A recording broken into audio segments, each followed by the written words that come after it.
Queridos amigos, para que quede acá en el audio y en el video de esta clase, vuelvo a dar la bienvenida a este bimestre de estudios en lo que será la Cábala Hasídica. No creo que es, digamos, de alguna manera coincidencia, ya que en la Cábala no hay coincidencias, que estemos estudiando un movimiento tan alegre como lo fue el movimiento hasídico en lo que es el mes de Elul. Como ustedes saben, estamos a las puertas del primer mes del año judío, Tishri o Tishrei, como en otras comunidades le llaman, en el cual el 1 o el primero de Tishrei vamos a celebrar lo que es el año nuevo hebreo, el año nuevo calendario bíblico, es decir, Rosh Hashanah. Y vamos entonces a estudiar uno de los movimientos más alegres y más felices. Y tiene que ver mucho con Rosh Hashanah porque la alegría y la felicidad consiste en siempre declarar nuevos comienzos. Esa idea es una idea hasídica que a lo largo del bimestre ustedes la van a estar recordando o la vamos a estar repasando una y otra vez. Declara nuevos comienzos las veces que sea necesario. El movimiento Breslev se ha hecho famoso por repetir las enseñanzas del Baal Shem Tov.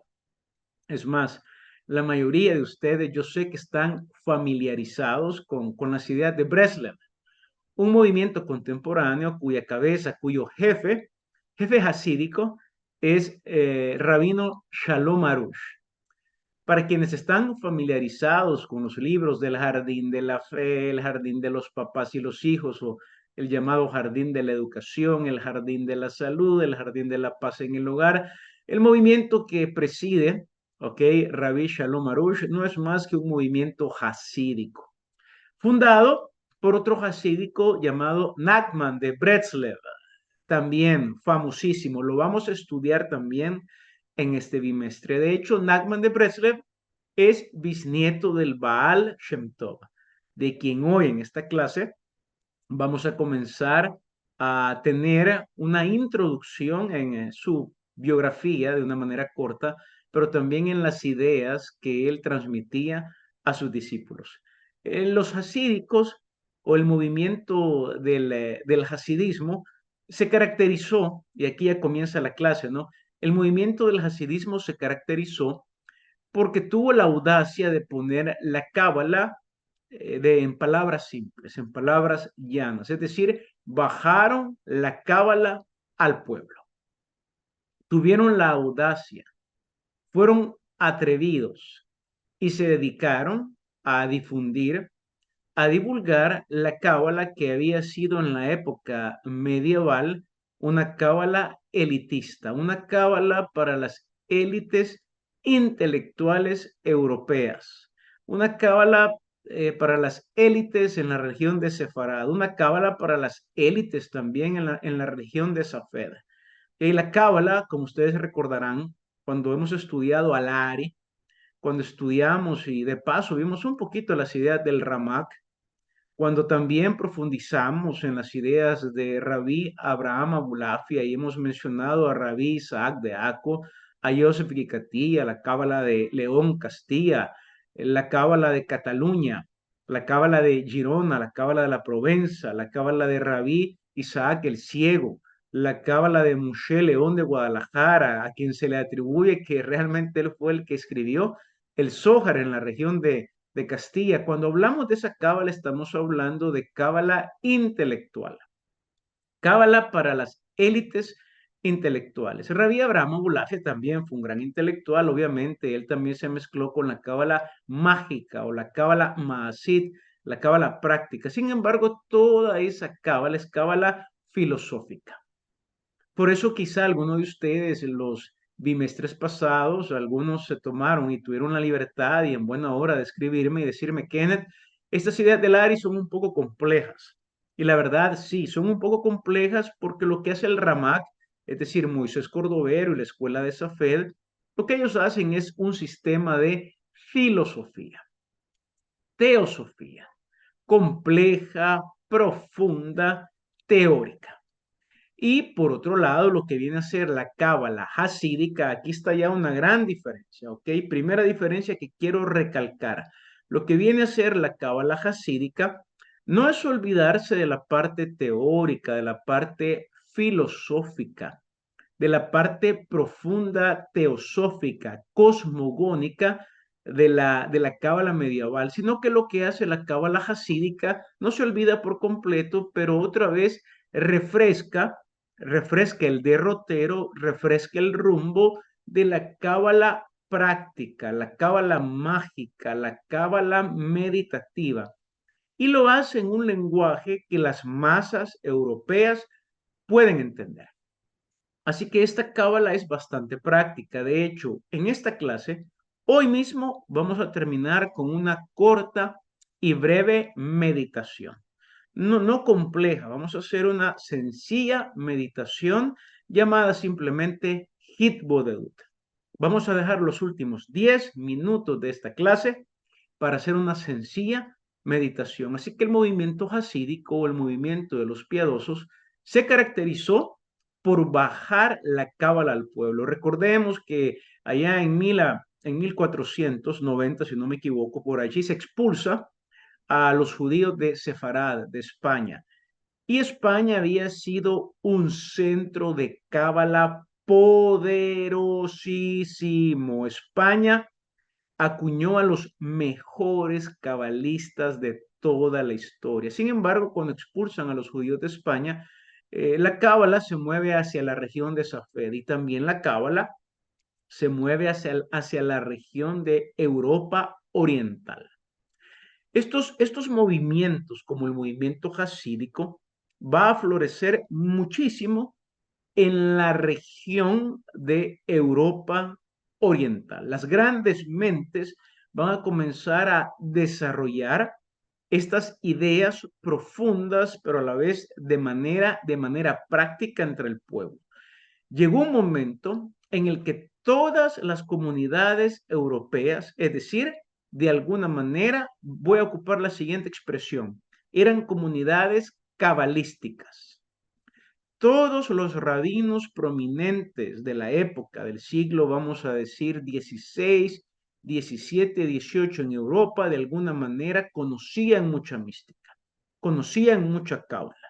Y fue gracias al hasidismo que la cábala también se introdujo en las sinagogas. El máximo líder del movimiento hasídico, su fundador, fue el Baal Shem Tov, Rabí Israel. Cuando le decimos Baal Shem, también quiero enfatizar lo siguiente. Baal Shem significa maestro del nombre o señor del nombre o poseedor del nombre. ¿Y por qué es bien importante? Bueno, porque hubo cuatro Baal Shem. Claro, el último fue el Baal Shem Tov y voy a hablar de cada uno de ellos de manera breve, de manera escueta, de manera somera. Pero lo que quiero decir es que el Baal Shem era como un título. Era un título cuyo significado es maestro del nombre o poseedor del nombre. Es un título que se puede trazar desde muchos siglos atrás y, por ejemplo, Mario Satz, en su obra Jesús el Nazareno, terapeuta y cabalista, va a argumentar no solo que Jesús era cabalista, ¿ok? Lo cual también en una obra con el doctor Saban, Ethel y mi persona argumentamos también que Jesús era cabalista. Mario Satz no solamente argumenta que Jesús es cabalista, Mario Satz va a argumentar que Jesús también era un terapeuta y que los terapeutas de ese tiempo eran hacedores de milagros. Los terapeutas de ese tiempo curaban muchas enfermedades y también se les llamaba los Baalei Shem, Baalei Shem, es decir, los poseedores del nombre. ¿Cómo es posible que estos tipos curaban, sanaban y hacían milagros? Satz va a argumentar, Filón de Alejandría también, porque Filón de Alejandría, el gran filósofo judío Filón de Alejandría, habla en sus obras también acerca de los terapeutas, que no eran más que cultivadores de sí mismos. El Baal Shem Tov era un cultivador de sí mismo. Así como todo cabalista, todo místico, en verdad se da cuenta que el jardín del Edén está adentro de ti, el paraíso está dentro de ti, y lo que tenemos que hacer es cultivar. Terapeuta es una palabra griega que significa cultivador, un autocultivador, un cultivador de sí mismo. Así que estos cultivadores de sí mismos, que por regla general se cultivaban, ¿okay?, ellos mismos en regiones desérticas, solitarias, en el famoso desierto, ¿no? Ellos no solamente entraban en contacto con su parte divina, sino que tenían el mérito de ser los dueños del nombre. ¿En qué sentido se dice un Baal Shem, poseedor del nombre, o el Baal Shem Tov? Es decir, ellos tenían la autoridad, tenían los conocimientos y tenían la madurez para manipular y hacer uso de nombres divinos. La mayoría de ustedes ya está familiarizado con esta idea, pero la quiero volver a recordar. Gran parte de la cábala va a consistir en tener la madurez y tener el entrenamiento necesario para poder usar, permutar nombres divinos y para poder llevar todas las palabras a su raíz común en el máximo nombre divino posible que nos sea revelado hasta este momento. El uso de nombres divinos también aparece en los evangelios. Es por un nombre divino que el sumo sacerdote exorciza a Jesús. Y ya voy a hablar de exorcismos, porque los hasídicos tienen tanto poder, pero tanto poder, que cuando tú lees la historia del hasidismo en Europa, tú de repente te puedes preguntar, ¿que acaso yo no he leído estos portentos, estos milagros, estas curaciones, estas sanidades? La respuesta es sí, sobre todo si tú eres lector del Nuevo Testamento, tú vas a decir, yo he leído esto, claro, lo has leído en el Nuevo Testamento, a donde no es ningún secreto que Jesús opera como maestro poseedor del nombre, y es más, por eso a él se le otorga un nombre que es sobre todo nombre, y en ese nombre, en el nombre del innombrable, Jesús de Nazaret hace todo tipo de milagros, es decir, revela el reino de Dios, revela el universo de Atzilut, como se le va a llamar posteriormente, ¿ok? Revela el universo de la emanación en los días de su servicio, de su abudá o de su ministerio terrenal. Jesús es un poseedor del nombre. Dicho de otra manera, fíjense bien lo que voy a decir ahorita. Pudiéramos llamar a Jesús Yeshua Baal Shem. Yeshua Baal Shem. Yeshua, un señor del nombre. Jesús operó el nombre con un gran poder. San Pablo, que es un brillante discípulo de Jesús, aunque todos sabemos que no le conoció físicamente, pero se unió a Jesús espiritualmente. Un hijud con Yeshua. Pablo, sus milagros los hacía también usando nombres divinos. En este caso, la raíz trilítera Yasha, Yod, Shin, Ayin, que significa sanar o salvar.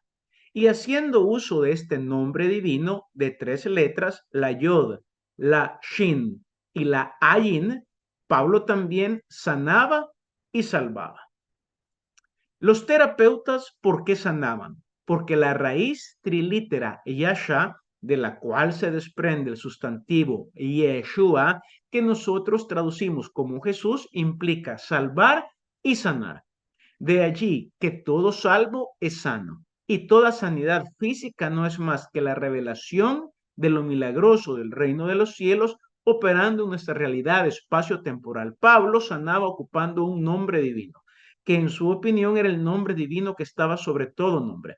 En sus epístolas, particularmente en Romanos, él va a argumentar acerca de cómo, para ser sanos, hay que saber invocar nombres divinos. Muy bien, el hasidismo tiene maestría en la invocación de nombres divinos. ¿Cómo nace el hasidismo? El hasidismo, fíjense bien, esta historia es interesante porque se cree que sus orígenes se remontan a una sociedad secreta, europea conocida como los Nistarim. Nistarim, lo voy a lo voy a escribir acá en la pizarra. Esta sociedad secreta se conocía con el nombre de Nistarim. La sociedad secreta de los Nistarim. Ustedes recordarán que la sabiduría oculta de la Cábala se conoce con el nombre de la Hokmah Nistaret, la sabiduría oculta de Dios. Este grupo de los Nistarim, ¿ok? Este grupo en español sería, voy a abrir paréntesis, el grupo, el grupo de los ocultos. Repito, Hokmah Nisteret es sabiduría oculta de Dios. Y este grupo, Nistarim, obviamente la palabra sería Nisteret, el plural Nistarim, era una sociedad de cabalistas ocultos allá en Europa. Una sociedad muy, pero muy secreta en la cual se originó el movimiento del hasidismo. Era una sociedad que operaba en lo oculto, cuyo fundador se llamaba Eliyahu, como Elías. Eliyahu Baal Shem, ok, primer cabeza, primer jefe de la sociedad secreta de cabalistas ocultos que era muy famosa. Ok, obviamente alguien pregunta, pero ¿cómo es que era famosa si era secreta? Ya voy a contar cómo fue que salió a luz. Pero el primer jefe de esta sociedad era Elías, Eliyahu Baal Shem. Un tipo muy potente. Yo quiero que ustedes vean las similitudes con todas las escrituras hebreas, porque si algo tenemos que entender los cabalistas es que toda la historia es cíclica. Eliyahu Baal Shem era un niño prodigio. A los 7 años, él estudiaba ya Torah con su papá. Su padre lo llevaba a la academia de estudios, a donde Eliyahu Baal Shem hacía preguntas de alto vuelo. Es decir, era un niño precoz, una mente brillante, un sabio de Torah. Cuando Eliyahu Baal Shem cumple su bar mitzvah, alrededor de 13 años, su padre muere. Y el pequeño chico desaparece. Desaparece durante 40 años. Yo sé que tú ya estás pensando y estás haciendo ahorita los amarres, los enlaces entre los niños prodigios, entre cómo ellos desaparecen tiempos de 40, que 40 días o 40 años. Él desaparece 40 años y cuando vuelve a aparecer, que aparece con poderes sobrenaturales. Es un hacedor de milagros, un hacedor de milagros poderosísimo, tal y como tú lo lees en el Nuevo Testamento. La mayoría de nosotros estamos familiarizados con las historias de los enviados de Jesús o los apóstoles de Jesús y también con Jesús mismo en los evangelios exorcizando, resucitando muertos, levantando enfermos, curando leprosos, otorgando sanidad y alivio a las viudas. Es decir, uno lee los evangelios y uno dice, este es un libro de magia, este es un libro de milagros. En este libro uno lo que puede ver son hechos portentosos y quizá muchas veces tendemos a pensar que ese fue un momento único en la historia. Momento. Eh, Ir o viajar al tiempo de los Hasidim fue entrar en otro momento de mucho poder, de muchos milagros. Es más, si tú has leído la obra del Rabí Shalom Arush, en sus famosas series de En el Jardín de, y hay cualquier cantidad de En el Jardín de, tú te vas a recordar que él suele contar de muchos milagros. Y una vez cuenta de una reunión en la cual está un grupo de hasídicos. Y de repente el Rebe se le queda viendo a uno que no podía mover la mano y le dice, mueve la mano. Y en el momento la mano le es restaurada. Claro, como lector de la Biblia, como lector del Nuevo Testamento, uno no puede menos que volver a evocar en su mente el momento en el cual Jesús de Nazaret también le dice al hombre con la mano seca que mueva la mano seca y su mano se le mueve. Es decir, cuando estamos hablando del movimiento de los hasídicos, estamos hablando de un despliegue brutal de poder de lo alto. Y de eso se trata la cábala. La cábala se trata de prepararte a ti para que tú puedas bajar potentes poderes y operar milagros. Claro, los peligros son reales, porque si no estoy capacitado para controlar, para canalizar la intensa energía espiritual que voy a drenar, esa misma energía espiritual me puede aniquilar. De hecho, el movimiento hasídico, ¿por qué atrajo a millones de personas? Literalmente, este movimiento atrajo a millones de personas. Estamos hablando siglo XVII, siglo XVIII. ¿Por qué atrae a millones de personas? Porque el movimiento hasídico es un movimiento en el cual se va a experimentar el poder de Dios. Sus técnicas meditativas son abiertas. Vamos a poner la imagen del idioma inglés para PG, ¿ok? Para todo público, así como dicen las películas, PG, apta para todo público. Y las personas e importantes cabalistas de esas épocas no pierden el tiempo y con buena voluntad, con buen deseo, se van a añadir al movimiento del Baal Shem Tov. ¿Ok? Pero bien, volvamos otra vez con el Eliyahu Baal Shem, un hacedor de milagros, un tipo poderosísimo que tiene un discípulo. Cuando él muere, él le deja el liderazgo a Joel. Imagínense los nombres. Joel. En la Biblia hay un profeta que se llama Joel, quien fue el visionario que redactó el siguiente pasaje. En los postreros días, dice el Señor, derramaré de mi espíritu sobre toda carne, y vuestros hijos, vuestras hijas profetizarán. Vuestros ancianos soñarán sueños. Es decir, se abrió la conciencia. Todos son profetas. Todos han alcanzado el nivel energético de la Jokmah. Eso lo dijo el profeta Joel en el Tanaj. Así que no es secreto que cuando alguien se llama Joel, está conectado con las energías proféticas, valga la redundancia, del profeta Joel. Así que el movimiento hasídico también tenía otro fuerte componente mesiánico, un fuerte componente, voy a ocupar la palabra, un fuerte componente apocalíptico. No en el sentido de terror y miedo, sino en el sentido de que los días finales estaban aquí y por lo tanto la cábala había que divulgarla. Muy bien, Rabí Joel, sucesor de Rabí Eliyahu Baal Shem, también fue apodado Joel Baal Shem. Dicho de otra manera, los cuatro líderes hasídicos, los cuatro cabezas del movimiento de los hasidim, a los cuatro se les puso por sobrenombre Baal Shem, pero al último se le llamó Baal Shem Tov. Ya vamos a llegar a él. Rabí Joel Baal Shem también era muy, pero muy potente. De hecho, él era un exorcista. Si entre ustedes se preguntan, ¿qué hace un exorcista? Jesús fue un exorcista. Si lees los evangelios, yo no sé cuándo fue la última vez que leíste los evangelios como un escrito de cábala. Vas a ver, los evangelios están llenos de demonios. Y los demonios no son más que energías mal equilibradas que enferman a la gente. Te lo quiero volver a repetir. Los demonios no son más que desequilibrios mentales, emocionales, que al final el cuerpo los va a somatizar.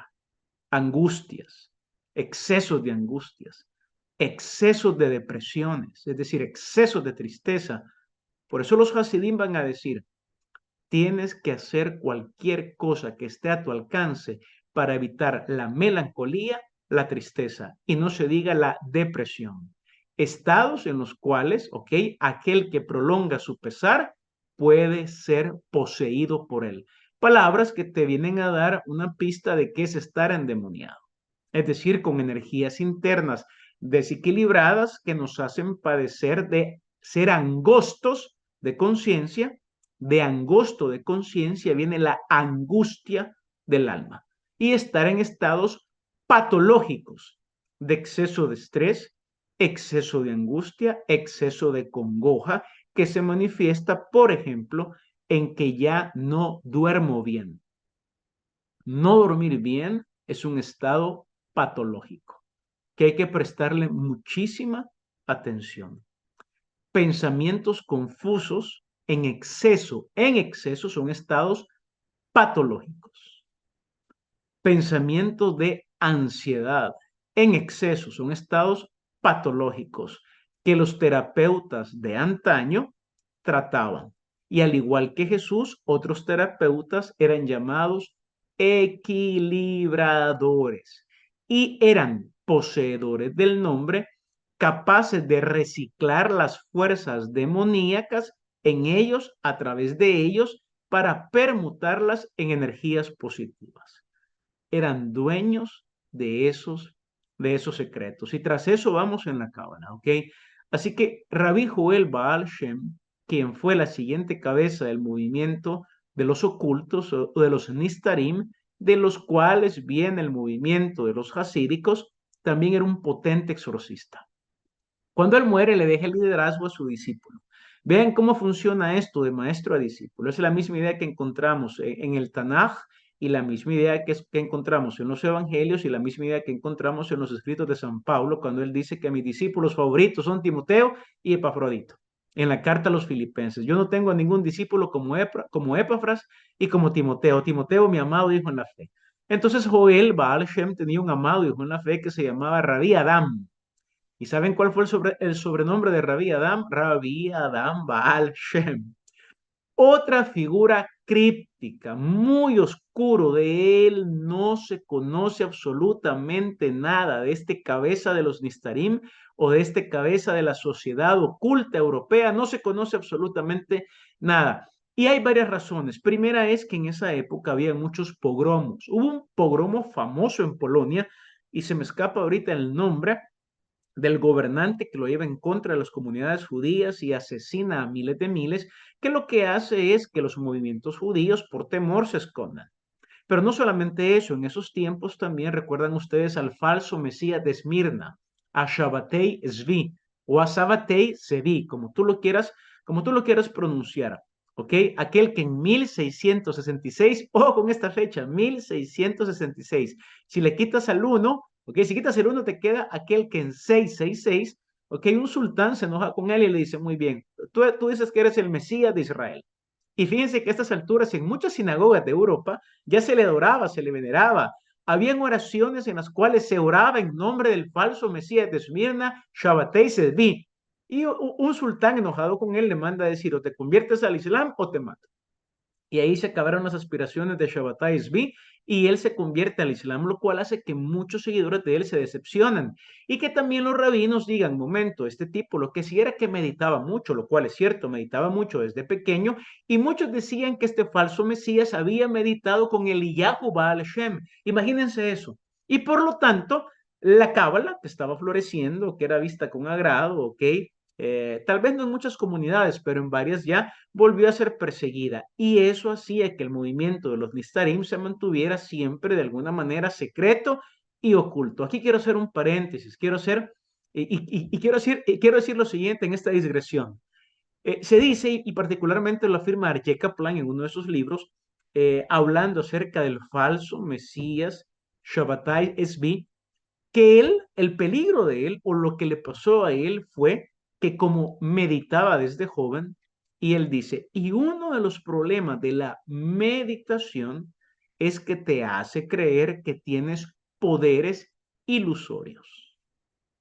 Hubo otro fulano llamado, Salomón Shlomo Moljo, que también en una crisis, en un arrebato de creer que su vida espiritual era muy elevada, terminó en manos de la Santa Inquisición y lo mataron.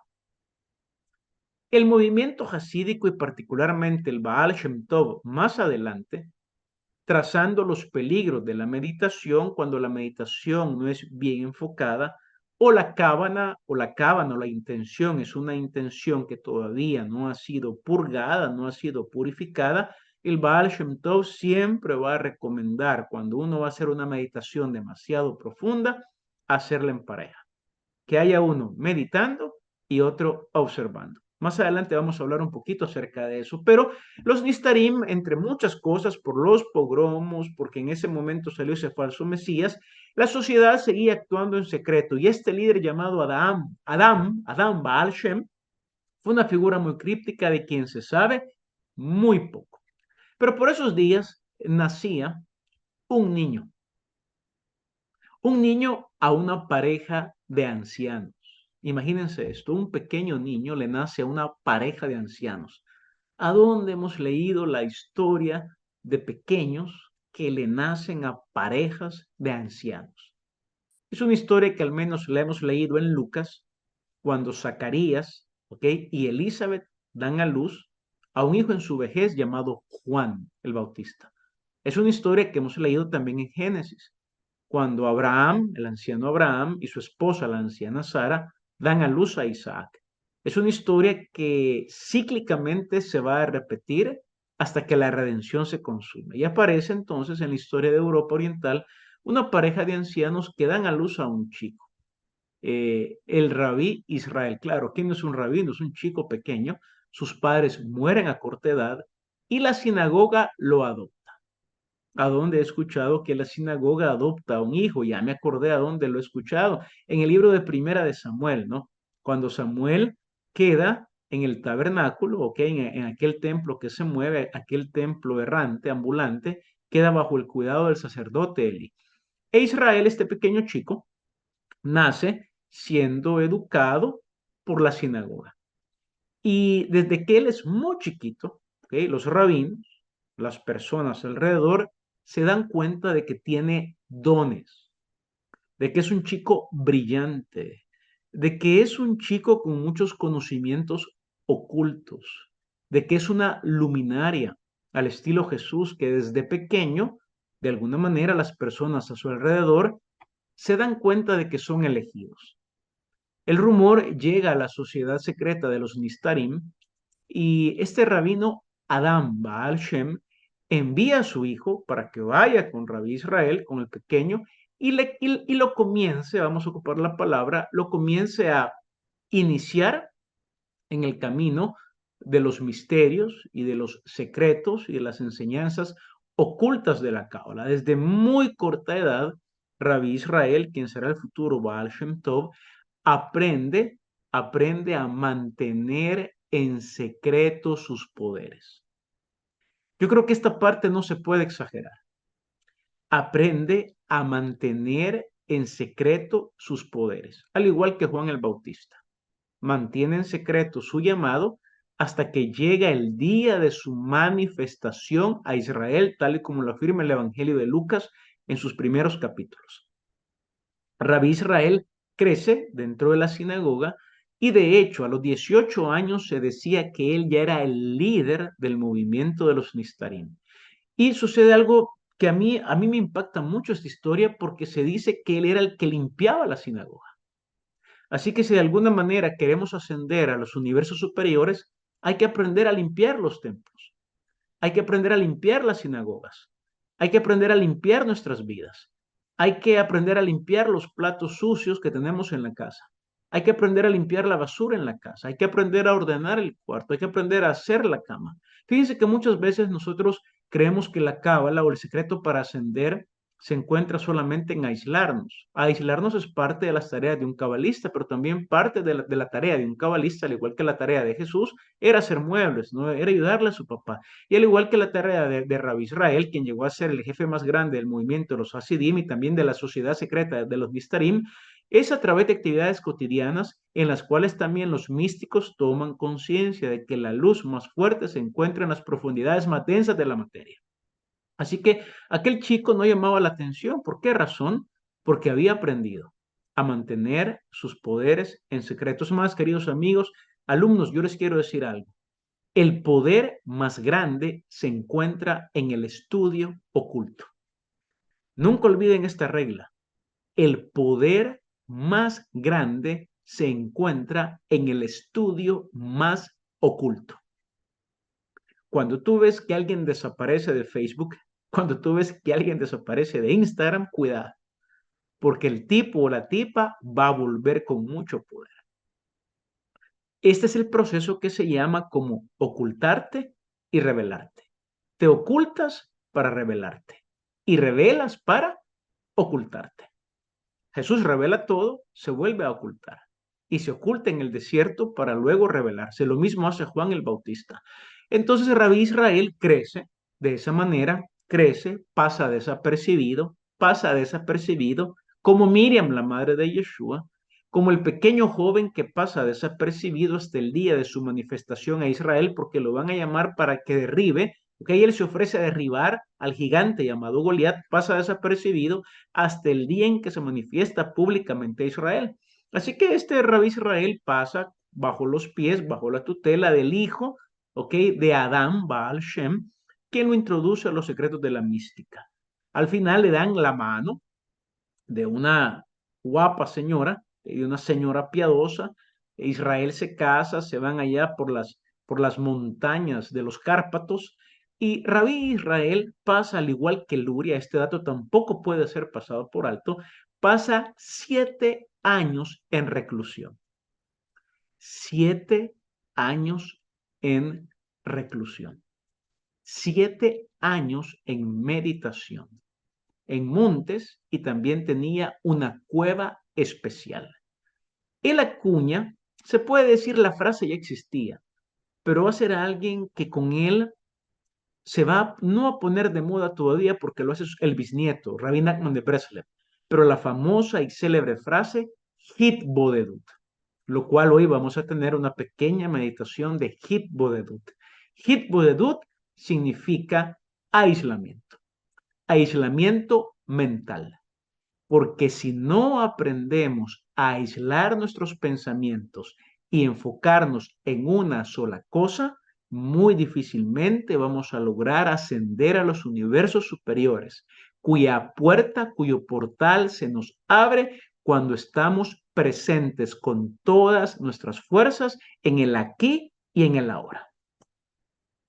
Así que él pasa meditando, su esposa lo mantiene, ok, al igual que Luria, miren, así que también aquí hay una gran lección, hay que conseguirse una buena pareja para subir, ¿no?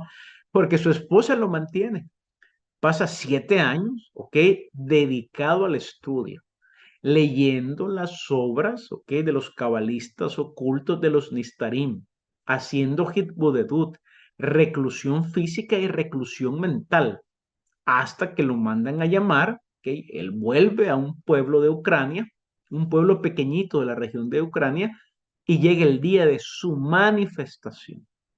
Asume el liderazgo de los Nistarim, y aquí Rabí Israel, aquel pequeño niño adoptado por la sinagoga, de padres ancianos que mueren cuando él tenía una corta o una pequeña edad, él asume ya el nombre Rabí Israel, el Baal Shem Tov.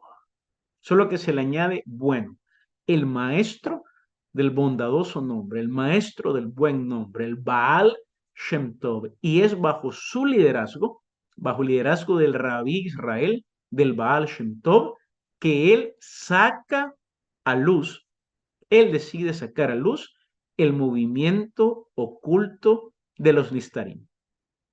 Suceden varias cosas interesantes con Rabbi Baal Shem Tov y también con el movimiento de los Nistarim que vale la pena que todos lo conozcamos. Y es que es un movimiento que vuelve a abrir las puertas a las mujeres. Los Nistarim vuelven a permitir, particularmente en Europa, que las mujeres estudian, que las mujeres se preparen. Y en esta sociedad secreta hubo muchas mujeres que por derecho propio se volvieron en las mejores cabalistas de la historia. Yo creo que al final de este bimestre, no sé si las dos últimas clases o una clase, ¿ok? Lo vamos a ocupar y junto con Ethel vamos a hablar, o Ethel va a hablar, de ese periodo y de las poderosas mujeres cabalísticas que en ese momento se abrieron paso. Así que el Baal Shem Tov se mantuvo oculto hasta el día de su manifestación. Él enfatizó mucho, queridos amigos, la idea de tener un cuarto de meditación. Quien enfatizó mucho la idea de recluirnos, de estar en secreto, de estar en la soledad para entrar en comunión con la presencia divina fue el Baal Shem Tov. Claro, ustedes van a recordar que siglos antes Jesús de Nazaret había dicho lo siguiente: cuando tú quieras meditar, cuando tú quieras orar, cuando tú quieras orar, hablar con el Padre, entra a tu lugar santo, a tu Makom Kodesh, a tu lugar secreto. Y con la puerta cerrada, habla a tu Padre que está en lo secreto, y tu Padre que ve lo secreto te va a recompensar en público. El Baal Shem Tov entonces va a enfatizar muchísimo, muchísimo la concentración de pensamiento, el recluirse físicamente, es decir, el aislarme físicamente en un lugar en el que yo pueda estar solo, pero ¿por qué motivo? Para que también mi mente aprenda a aislarse de todos los pensamientos cotidianos o mundanos y poder enfocarse, aunque sea por unos minutos, que luego pueden ser horas, que luego pueden ser semanas, en la lectura de un libro, en la meditación de un nombre sagrado, en un ijud o sencillamente en una idea poderosa como este día lo vamos a hacer. Quiero decir algo más antes de que podamos meditar unos 10 o 15 minutos. El Baal Shem Tov también se encargó de dar a conocer otros Ijudim. El bimestre pasado vimos Ijudim con Ari y también Kavanot del Ari. Este bimestre, creo que lo haremos la próxima clase, vamos a ver cómo la Kavaná, recuerdan ustedes que se hacía para la inmersión ritual, era parte de Kavanot.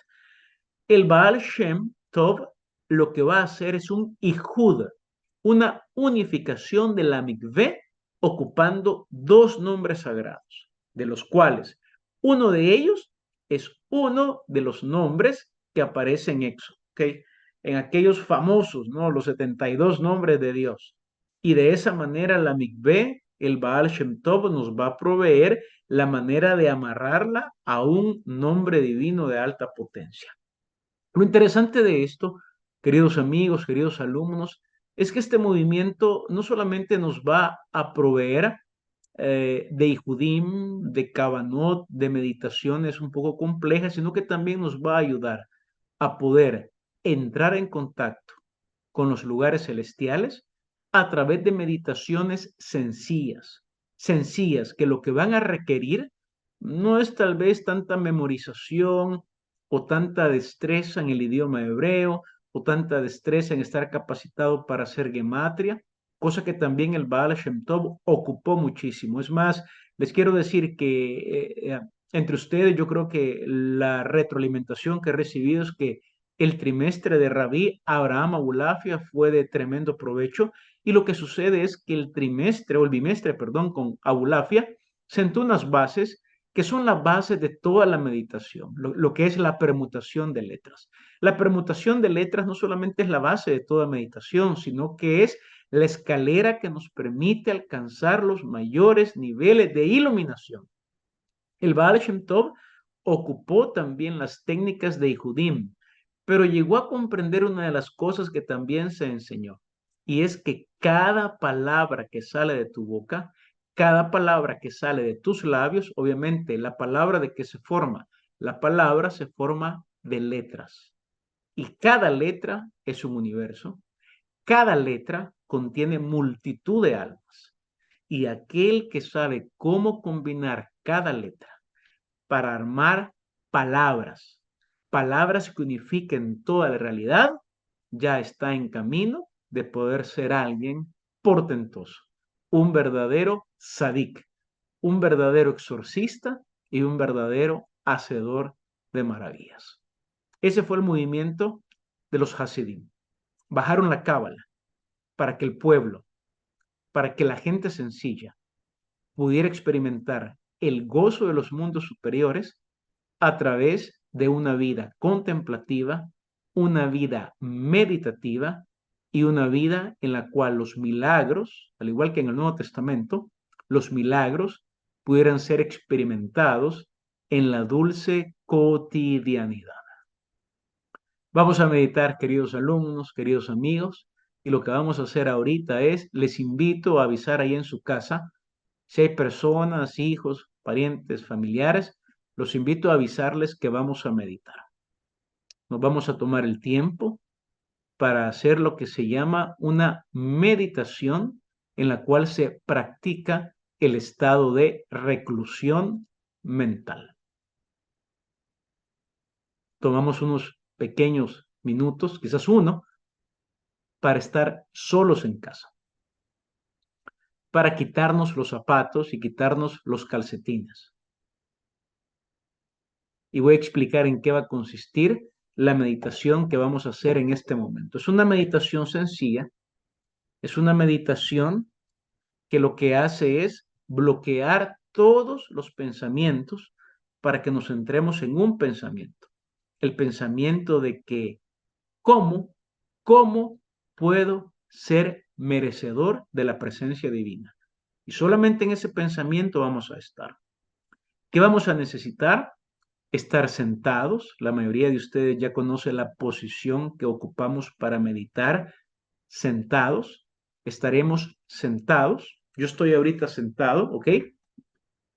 Vamos a estar sentados, vamos a ver. Sí, muy bien, ustedes me pueden ver. Estoy sentado y tendremos las manos hacia arriba en esta posición. Y relaja. Manos relajadas. Pies los tendremos en el piso. Pies en el piso y los pies deben de estar descalzos, ¿ok? Y los voy a guiar en toda la meditación. Así que si están listos, vamos a comenzar en unos breves segundos. Solamente espero, lo mejor es que avisen en su casa que estarán a solas, que no haya ruido, pueden estar en su cuarto. Las luces las puedes apagar, si hay luz natural y tienes cortina, puedes cerrar la cortina, puedes sentarte. Y la meditación va a ser muy sencilla. Vamos a hacer una regresión de 18 a 1. Voy a explicar. Primero vamos a hacer una regresión de respiración de 18 tiempos a 1. Un tiempo consiste en respiro por nariz, saco por nariz. Eso es 18. El segundo tiempo consiste en respiro por nariz, el aire sale por la nariz. Eso es 17. Luego respiro por nariz, saco por nariz. Eso es 16.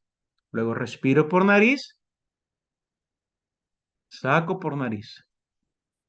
Eso es 15. Y así vamos, 15, 14, 13. Vamos descendiendo a la Merkabah. Esto es descender al trono hasta llegar a 1. Yo voy a ir contando. 18, 17. Tus ojos tienen que permanecer cerrados todo el tiempo. ¿Por qué razón? Porque una enseñanza jasídica, ¿cuál va a ser? Así como yo me he aislado en un espacio físico, de la misma manera, yo debo de aislar mi mente, debo de recluir mi mente. Y para recluir la mente, para evitar los estímulos visuales, los ojos se cierran. Hay que cerrar los ojos. Pase lo que pase, no vayan a abrir los ojos. Vamos a encerrar la mente. Vamos a entrar a un estado de hit bodedut, reclusión mental, en el cual hoy nos vamos a enfocar en un pensamiento nada más. Lo voy a repetir.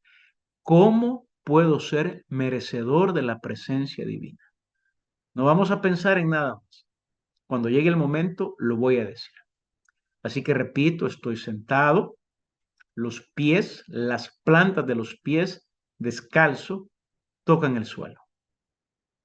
Mis manos están hacia arriba, reposando sobre mis piernas, en una posición de que voy a recibir algo. Mi cuerpo está relajado. ¿Okay? Voy a quitar la cámara, pero ustedes van a escuchar siempre mi voz. Vamos a cerrar los ojos y vamos a entrar en contacto con nuestra respiración. El aire entra por nariz y el aire sale por nariz. La respiración debe de ser natural, no forzada, natural. El aire entra, el aire sale. Lo único es que estamos tomando conciencia de nuestra respiración. El aire entra, el aire sale. Los ojos están cerrados y previo a la regresión, previo a contar de forma regresiva, vamos a relajarnos porque en un cuerpo tenso, en un cuerpo adolorido por la tensión, la luz no debe de posarse. Vamos entonces a tomar conciencia de nuestra postura, sentados, ojos cerrados, y lo primero que hacemos es notar nuestra cabeza. Tomar conciencia de nuestra cabeza y cerebro y nuestras cejas. Nuestros ojos están cerrados, las cejas están reposando, aquietadas, relajadas.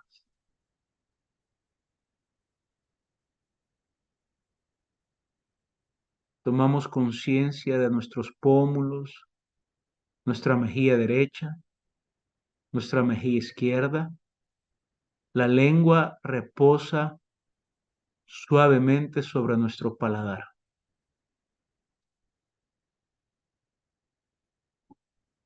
Los labios están cerrados y todo el rostro está suelto, flojo, relajado. La barbilla o mi mentón está levemente inclinado sobre mi pecho.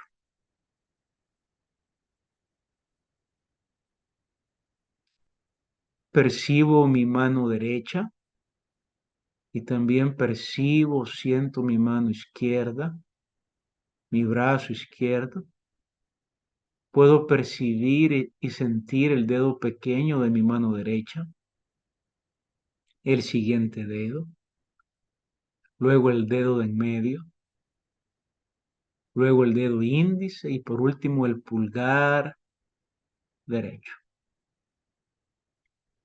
También puedo sentir mi dedo chiquito de la mano izquierda, el siguiente dedo,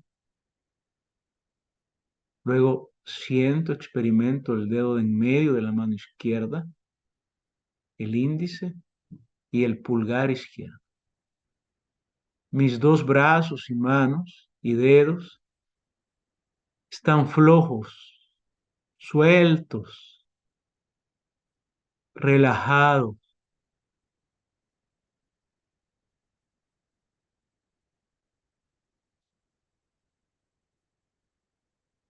Tomo conciencia de mi columna vertebral.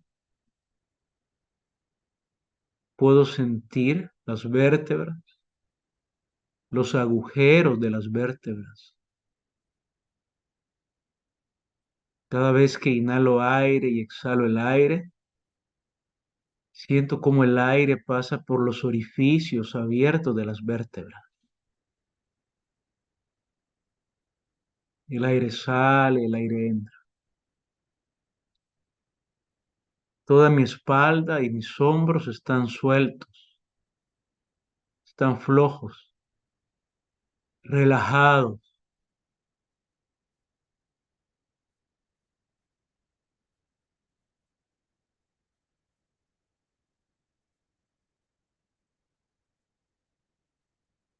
Percibo mi pie derecho y también mi pie izquierdo.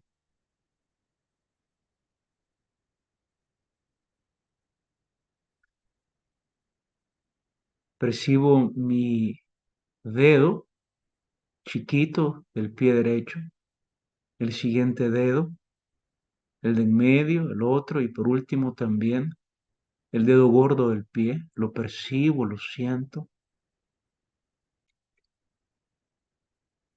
Tomo conciencia también de mi pie izquierdo. Tomo conciencia de mi dedo pequeño del pie izquierdo, del siguiente dedo, del que le sigue, luego del otro y por último, el dedo gordo del pie izquierdo. Puedo sentir mis piernas, mis rodillas y percibo que pies y piernas están sueltas, están flojas, están relajadas.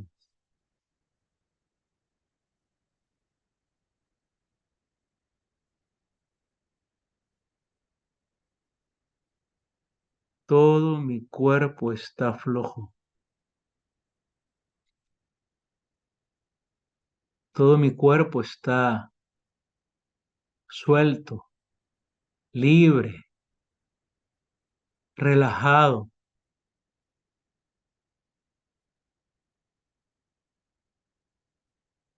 Listo para iniciar una regresión. Respiro por nariz, saco el aire por la nariz. El aire entra, el aire sale. 18,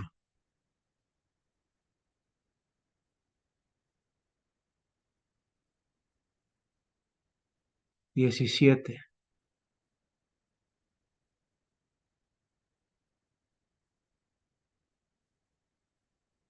16,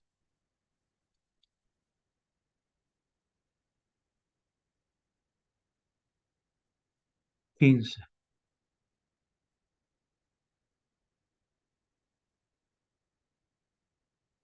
14,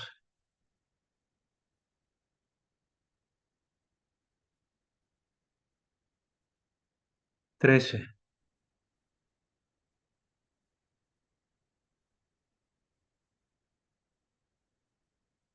12,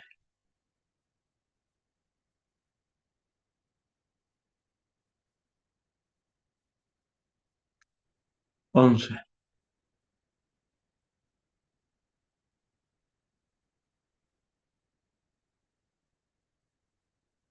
10,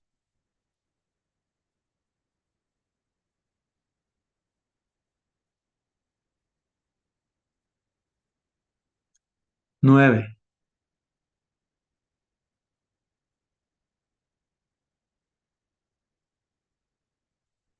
8,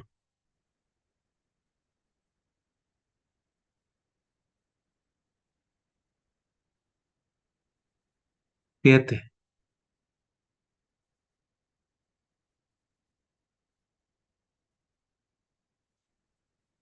6,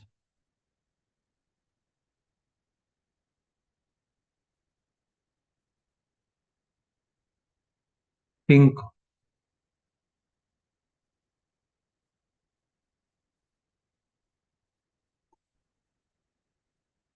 4,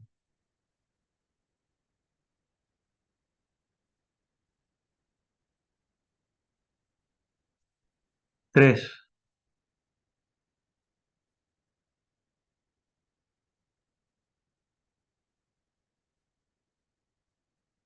2,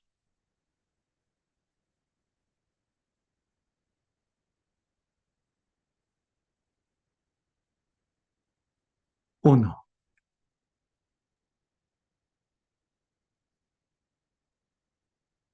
Mi mente se cierra a todo pensamiento. Siento la divinidad en mí, de Bekut, y solo hay un pensamiento en mí. Solo hay un pensamiento en mí, el cual es: ¿cuándo seré merecedor de que la presencia divina more en mí. Solo un pensamiento. ¿Cuándo seré merecedor de que la presencia divina more en mí? Solo un pensamiento. ¿Cuándo seré merecedor de que la presencia divina more en mí? Un pensamiento, estoy recluido en él. ¿Cuándo seré merecedor de que la presencia divina more en mí? Esas palabras hoy solamente están en mi mente. Mentalmente repito, ¿cuándo seré merecedor de que la presencia divina more en mí? Repetiré mentalmente eso durante los próximos minutos. Yo indicaré cuándo termino.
Muy lentamente vamos a regresar del estado de reclusión y aislamiento mental y despacio vamos a mover primero los dedos de los pies.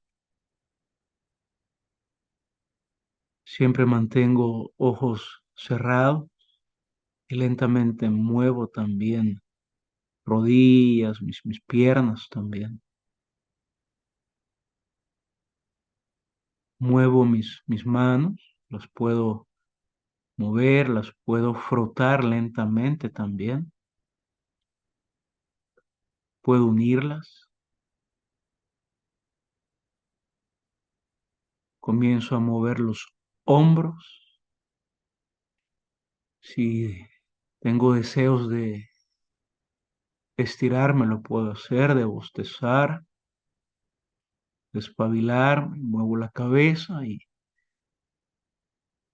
por último abro despacio mis ojos y regreso a un estado de conciencia restringida, a un estado de conciencia verbal, luego de haber estado en un estado de conciencia no verbal, de conciencia expandida a través de el aislamiento mental. La meditación ha terminado y podemos ahorita realizar preguntas, tiempo de preguntas, tiempo también de respuestas.